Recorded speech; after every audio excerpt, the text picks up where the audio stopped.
Je vous le disais en ouverture de cette émission, Laurent Fignon se lance dans l'organisation de courses cyclistes. Le double vainqueur du Tour de France a mis en place le Trophée d'Île-de-France, un trophée qui doit se dérouler en 5 courses, 4 dans les départements de la Grande Couronne parisienne, des courses de 175 km environ, plus un Tour d'Île-de-France au mois de septembre. Là, il faudra pédaler 225 km. La première épreuve de ce trophée se déroulait donc dans l'Essonne dimanche. Le Trophée Île-de-France est ouvert à tous. Cette épreuve demande une grosse organisation, mais l'important reste le plaisir de pratiquer le cyclisme. C'est très fatigant, mais c'est très sympa, il y a du monde, les gens je crois sont assez contents, donc moi aussi. Il fait beau en plus, c'est chouette. Alors ça consiste en quoi ce Trophée de France?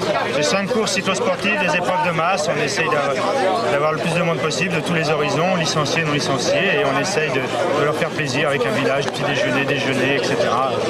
L'Essonne Cyclo se déroulait à Champigny-Morigny. Au programme, une première boucle de 72 km, puis une seconde de 94 km. 350 concurrents au départ, licenciés ou non. Le Trophée Île-de-France, je vous l'ai dit, n'est pas une course réservée aux initiés. On a pu tout de même voir d'anciens coureurs comme Éric Boyer ou le pilote Bernard Darniche, dont on connaît son amour pour la petite reine. Débutants et spécialistes ont pu profiter du paysage sur un parcours traversant les parcs des châteaux de Courance ou de Gilles Voisin.